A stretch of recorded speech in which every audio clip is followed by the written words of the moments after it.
વિદ્યાર્થી મિત્રો ધોરણ 10 નું ગણિતનું જે ચેપ્ટર ચોથું હતું દ્વિઘાત સમીકરણ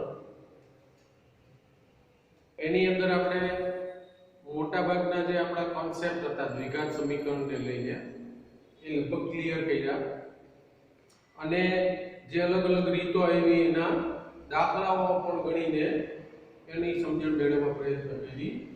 અહીંયા મેં લખ્યું છે રિવિઝન। આજે જે કઈ દાખલા ગણીએ છીએ એ મોસ્ટલી બધી રીત આવી ગઈ।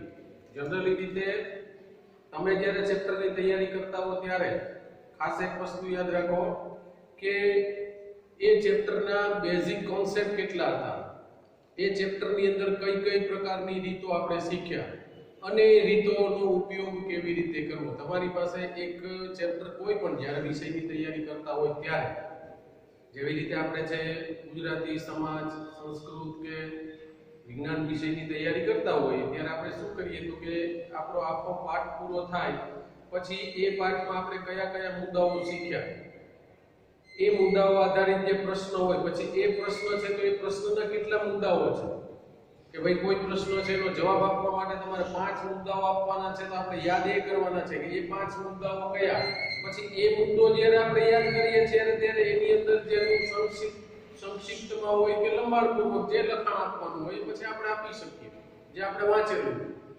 તો ગણિતની અંદર પણ તમે આવું કહી શકો કે જ્યારે તમારું ચેપ્ટર પૂરું થાય ત્યારે તમે એક યાદી બનાવો કે આ જે સમીકરણ હતું એની અંદર ચેપ્ટર હતું એની અંદર તમે કયા કયા પ્રકારના કોન્સેપ્ટ શીખ્યા। ભાઈ દ્વિઘાત સમીકરણ હતું તો જસ્ટ હું તમને યાદી કરાવી દઉં પછી તમે પાઠ્યપુસ્તકને ફોરવર્ડ રિવાઇન્ડ કરજો, એમાં જે મુદ્દાઓ શીખ્યા એની અલગ નોંધ કરજો, કયા કયા સૂત્રો આવ્યા સૂત્રને અલગથી લખી લેજો, એ સૂત્ર છે એને બરોબર છે પાકા કરી નાખવાના છે, યાદ ન રહેતા હોય તો 1 2 5 વખત લખી નાખવાના।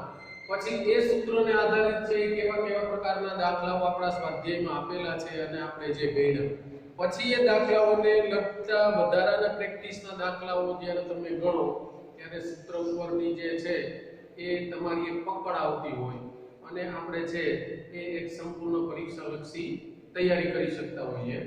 તો સૌપ્રથમ આપણે દ્વિઘાત સમીકરણ એટલે શું, એનો ઉપયોગ કેવી રીતે, એની શોધ ક્યાંથી થઈ એની વાત આપણે શરૂઆતમાં જે શ્રેણી આખી તમે વિડિયો લેક્ચર એવું હોય તો ફરી એક વખત જે કંઈ 15-17 લેક્ચર આવ્યા એની એક યાદી ફરી તૈયાર કરી અને બધાને ફાસ્ટ ફોરવર્ડ કરીને જોઈ શકશો। તો દ્વિઘાત સમીકરણ છે કે નહીં એવું ચકાઈશું, બરાબર છે કે જ્યાં બે ઘાત જ હોય દ્વિઘાત એટલે બે ઘાતવાળું સમીકરણ જ હોય, બરાબર છે। પછી ત્યાંથી આગળ છે એ દ્વિઘાત સમીકરણ છે એને લગતા કુલ પ્રશ્નની અંદર આપણે છે એ પહેલા તો ધારણાની વસ્તુ કરતા હતા કે જે અજ્ઞાત વસ્તુ આપી છે જેના વિશે આપણે રકમમાં શોધવાનું કીધું છે જેના વિશે આપણે જાણતા નથી અજ્ઞાત છે એના વિશે આપણે ધારણા કરી, એ ધારણાને આધારે આપણે એક ગાણિતિક સમીકરણ બનાવ્યું, એ ગાણિતિક સમીકરણને દ્વિઘાત સમીકરણ નું મૂળભૂત જે સ્વરૂપ છે એ x² + bx + c = 0 સાથે સરખાવીને એના ઉકેલ માટે છે આપણે રીત અલગ અલગ દાખલાઓ ગણ્યા, એની અંદર છે અવયવીકરણની રીત કરી, પૂર્ણ વર્ગની રીત કરી અને ત્યાર પછી દ્વિઘાત સૂત્ર ભાસ્કરાચાર્ય સૂત્રની મદદથી પણ દાખલાઓ એની અંદર આપણે ગણ્યા। ત્યાર પછી આ ત્રણે રીત પછી આપણે છે એનો વિવેચક, બરાબર છે કે જે સૂત્ર આપણું દ્વિઘાત સૂત્ર હતું x ની કિંમત x = -b ± વર્ગમૂળમાં d છેદમાં 2a, એ d છે એ આપણો દ્વિઘાત સમીકરણનો શું છે વિવેચક, અને એ વિવેચક ની કિંમતના આધારે એ d ની કિંમત કઈ રીતે શોધાય તો કે d = b² - 4ac, આપણે એક સૂત્ર છે આ બધું યાદીમાં લખવાનું કે એ d ની કિંમત શોધીએ પછી એ કિંમત જો આપણને શૂન્ય મળે તો એવા દ્વિઘાત સમીકરણને બે પરંતુ બંને સમાન હોય એવા ઉકેલ મળે।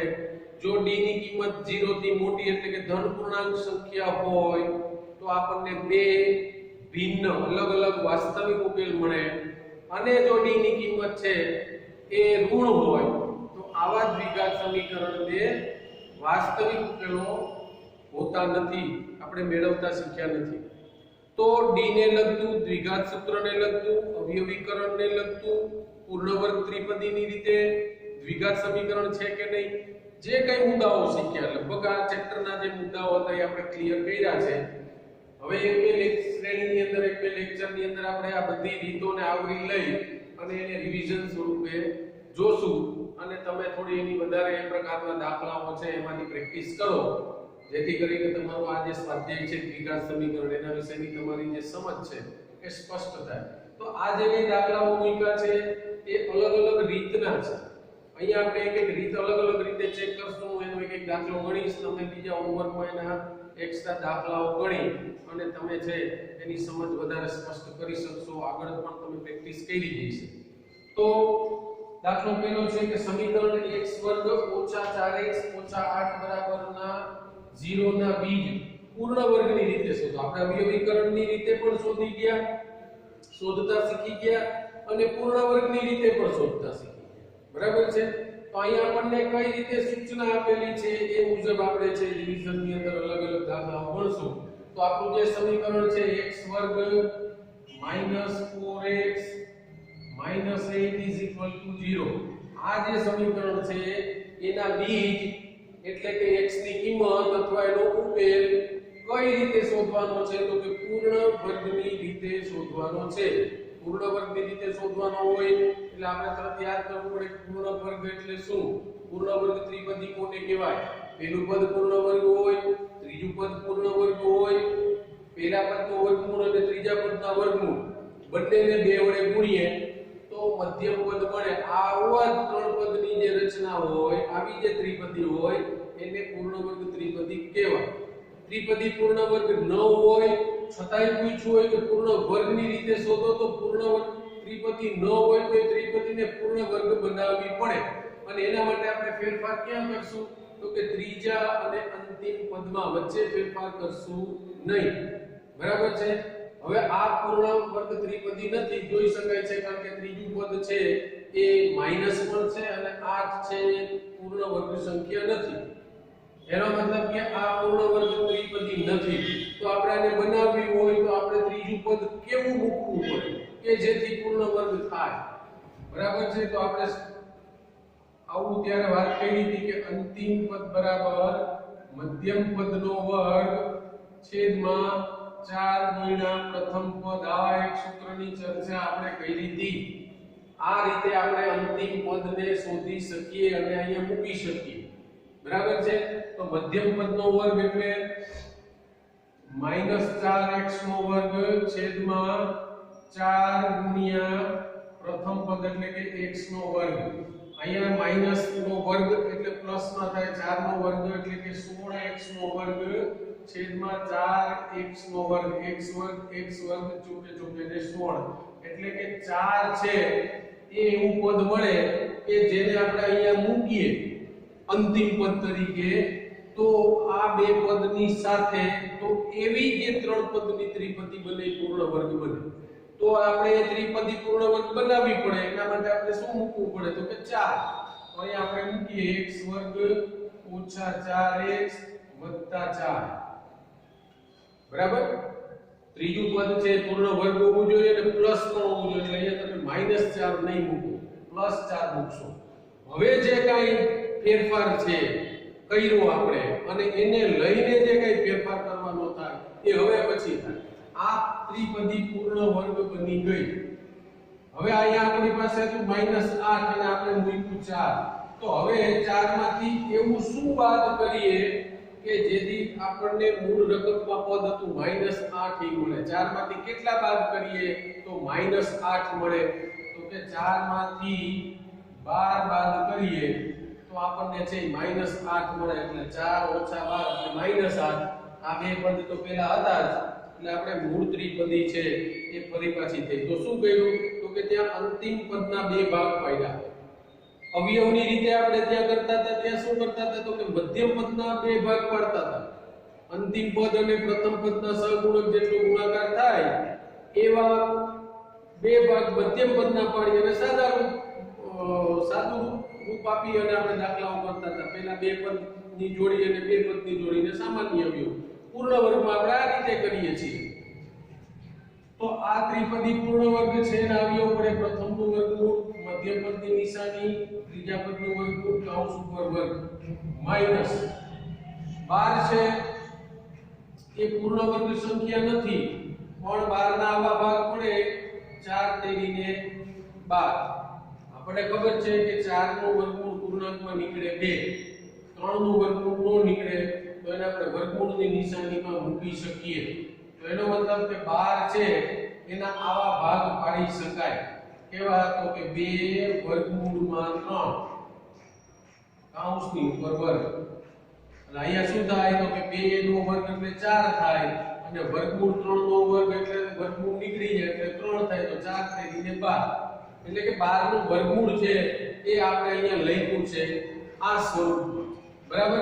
હવે આપણને ખબર છે કે x વર્ગ ઓછા y વર્ગ. હવે જો આને આપણે x ધારી લઈએ તો આ x વર્ગ ઓછા y વર્ગ તો શું અવયવ થાય? તો કે x માઈનસ y અને x પ્લસ y.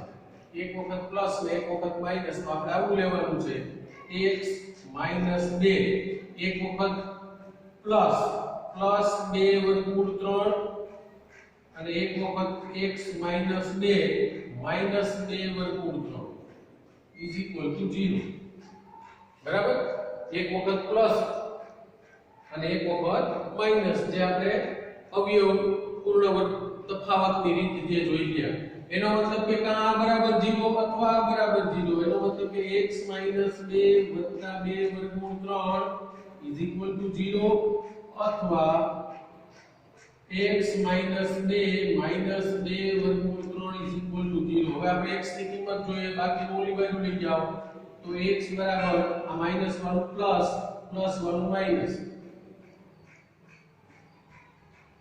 અહીંયા પણ x ની કિંમત જોઈએ, બંને ઓલી બાજુ લઈ આ બાજુ બંને માઈનસ છે, ઓલી બાજુ લઈ તો પ્લસ x બરાબર 2 વત્તા 2 વર્ગમૂળ 3. તો અહીંયા આપણને છે x ની બે અલગ અલગ કિંમતો છે એ મળી છે.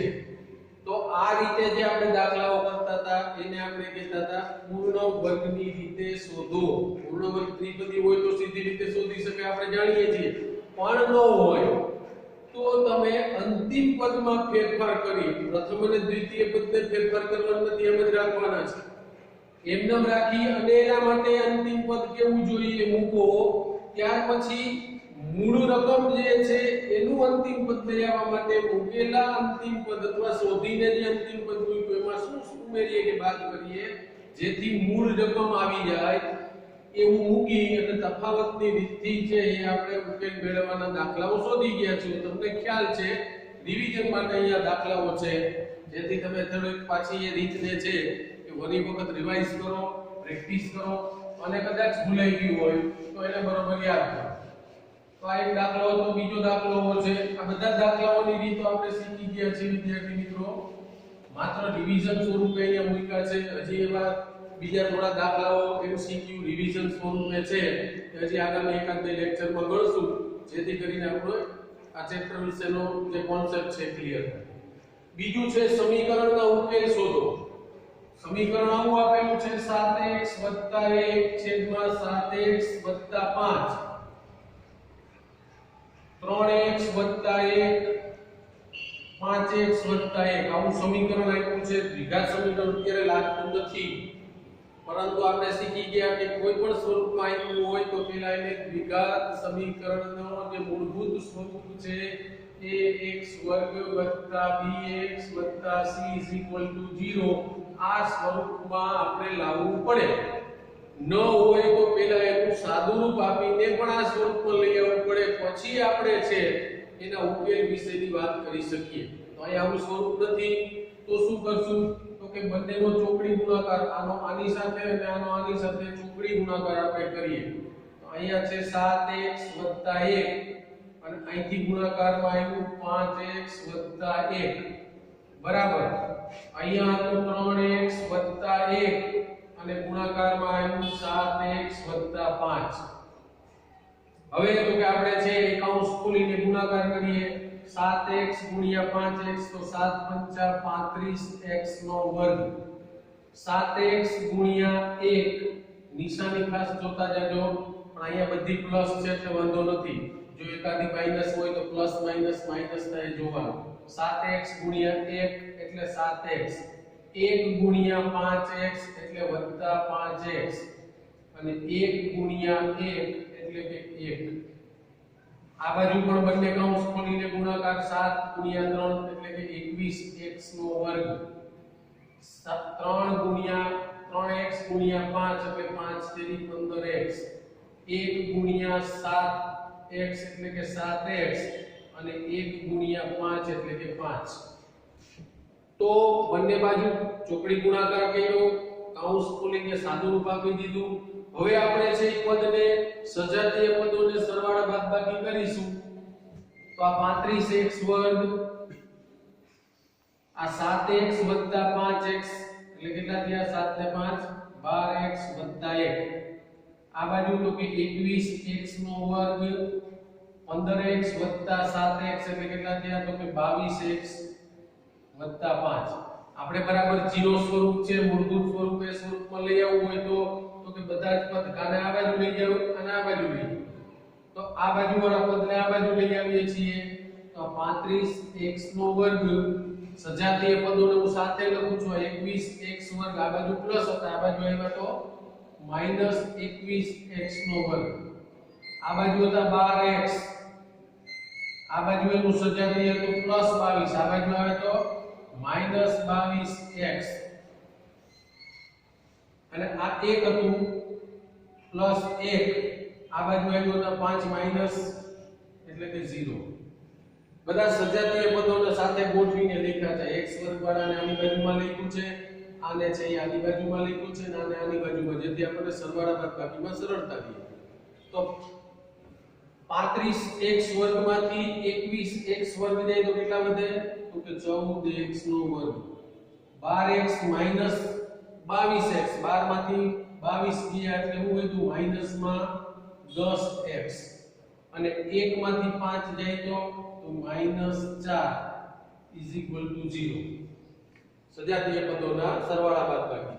હવે ત્રણેયમાં આપણને કઈ સામાન્ય દેખાય છે? તો કે આ અહીંયા 2, અહીંયા 2, તો 2 સામાન્ય લઈ લઈએ. અહીંયા હું વધ્યું 7 દુ 14 એટલે કે 7x વર્ગ, ઓછા 5 દુ 10 એટલે કે 5x, અને ઓછા 2 દુ 4 એટલે કે 2.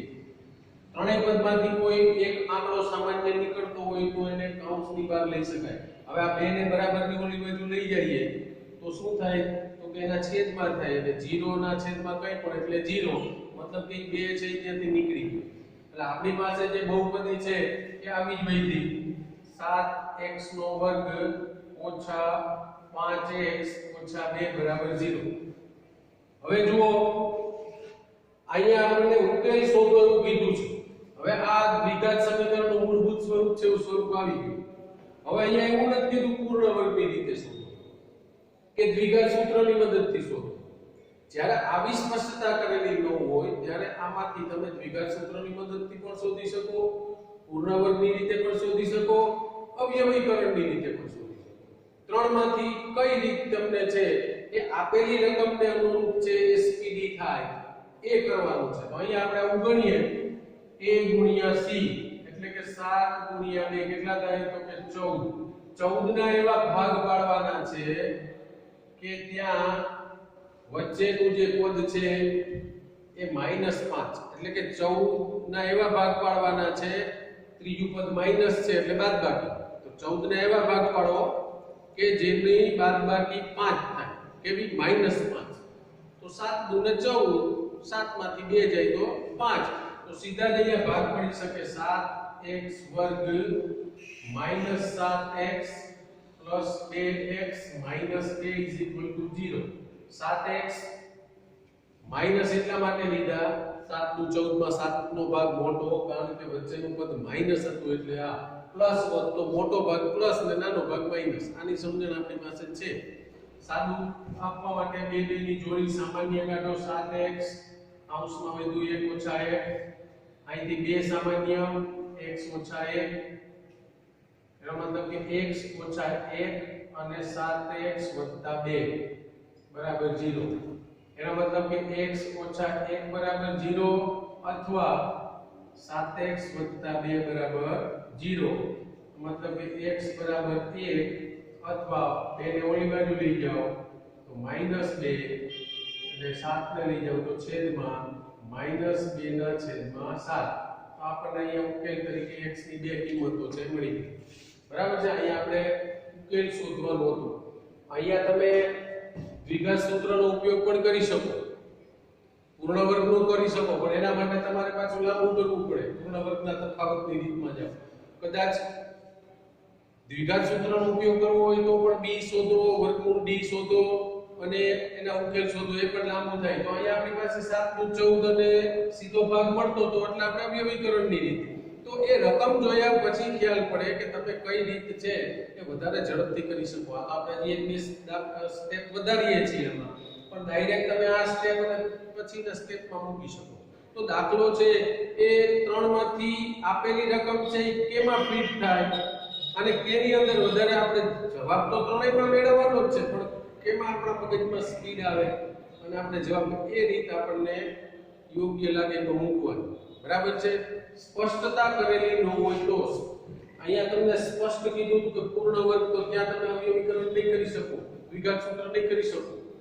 પણ ન આપ્યું હોય તો તમે જે સ્પીડમાં થઈ શકે, ઝડપથી થઈ શકે, આ જગ્યાએ અહીંયા ભાગ મોટા હોય 14000 ને અહીંયા ભાગ પડે 5000 ને 2000, તો એના ગુણાકારના અવયવ ગોતવા માટે પાછો આપણે લાંબો વિચાર કરવો પડે. તો જો આવો ભાગ પાડવાનો આવતો હોય તો ત્યાં અવયવીકરણની રીતમાં નહીં જવાનું, ત્યાં સીધું દ્વિઘાત સૂત્ર મૂકી દેવાનું, a b ને c, b વર્ગ ઓછા 4ac મુજબ d મેળવી તો એ સરળ પડે છે. નાના ભાગ હોય તો અવયવીકરણ સરળ પડે. તો કઈ રીત સરળ પડે છે એ રકમને જોયા પછી તમે નક્કી કરી અને એના આધારે છે કોઈ પણ રીતનો 3 માંથી એકનો ઉપયોગ કરી શકો. રિવિઝન જ છે. ત્રીજું છે એવા 3 ક્રમિક ધન પૂર્ણાંકો શોધો કે જેમના વર્ગોનો સરવાળો 50 થાય. ક્રમિક એટલે ક્રમમાં આવતા ધન પૂર્ણાંકો. ધારો કે પ્રથમ છે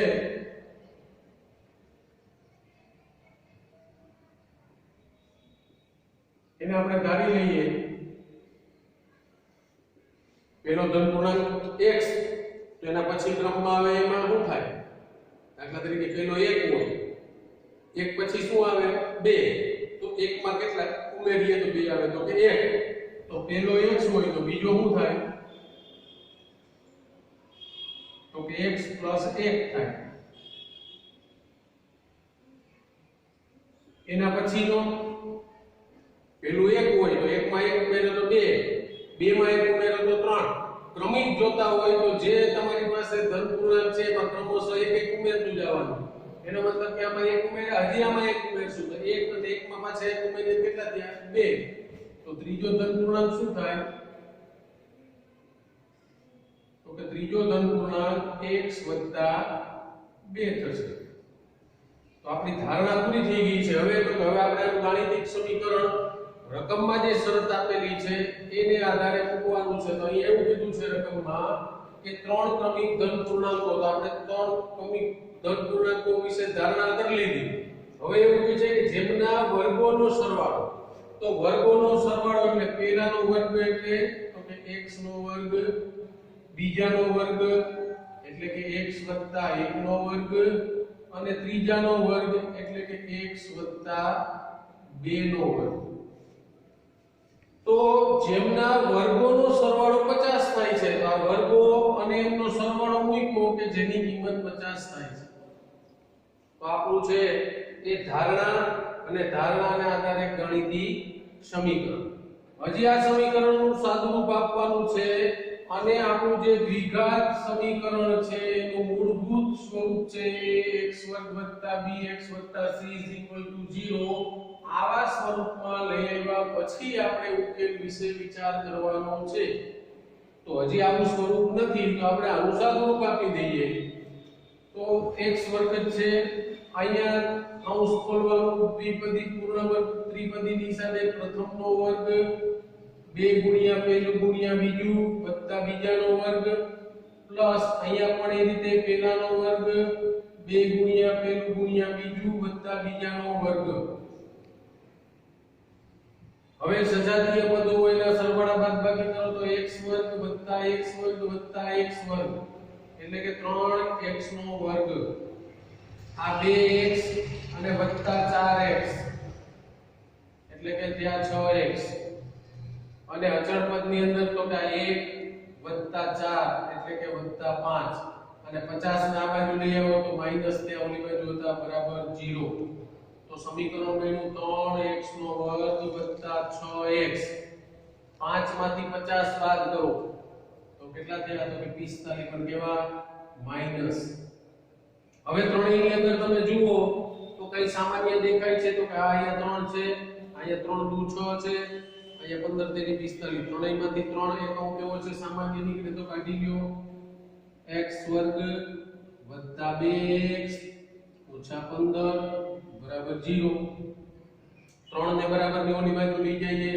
0 ના છેદમાં જાય 0 ના છેદમાં કંઈ પણ 0 તો આપણી પાસે સમીકરણ આવું બોલ્યું x વર્ગ વત્તા 2x ઓછા 15 0 હવે અહીંયા પણ સીધી જ વાત છે કે અહીંયા સહગુણક 1 છે a તરીકે ને c તરીકે 15 તો 15 ના એવા બે ભાગ પાડવાના છે ત્રીજું પદ માઈનસ છે એટલે બાદબાકી તો 15 ના એવા ભાગ પાડો કે જેમની બાદબાકી +2 થતી હોય તો 15 ના ભાગ 5 તેરી 15 અને 5 અને 3 ની બાદબાકી 2 એનો મતલબ કે આના બે ભાગ પડશે 5 તેરી 15 મધ્યમ પદની અંદર આપણે 2 જોઈએ છે પણ કેવી નિશાની છે પ્લસ એનો મતલબ કે મોટાને પ્લસ ની નિશાની આપશું ને નાનાને માઈનસ આપશું એટલે 5 ઓછા 3 એટલે 2 તો આ પણ આપણે શીખી ગયા અહીંયા ભાગ મૂકી દઈએ તો x વર્ગ ઓછા 3x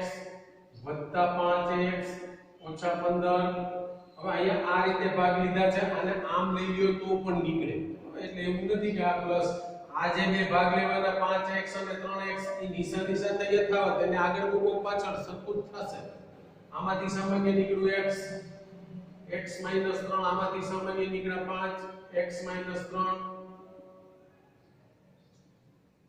તો આપણી પાસે બે અવયવ થઈ ગયા x 3 અને x 5 એનો મતલબ કે x 3 બરાબર 0 અથવા x 5 બરાબર 0 તો x ની કિંમત મળે કે x બરાબર 3 અથવા x બરાબર પ્લસ ઓલી બાજુ ગયા તો માઈનસ પરંતુ આપણે પહેલા જ વાત કરી શું છે x છે તો કે ધન પૂર્ણાંક છે તો આ કિંમત જે મળી ઋણ પૂર્ણાંકમાં એનો મતલબ કે આપણે આને લઈ શકશું નહીં કારણ કે x છે ધન પૂર્ણાંક છે તો કયો આવ્યો ધન પૂર્ણાંક તરીકે 3 એનો મતલબ કે x બરાબર 3 એટલે પહેલો ધન પૂર્ણાંક 3 બીજો તો કે 3 માં 1 ઉમેરીએ એટલે 4 અને ત્રીજો તો કે 3 માં 2 ઉમેરીએ એટલે કે 5 તો આપણા જે ત્રણ ધન પૂર્ણાંકો છે કયા કયા બનશે તો કે 3 4 અને 5 વર્ગ કરો તો પણ 3 નો વર્ગ 9 4 નો વર્ગ 16 અને 5 નો વર્ગ 25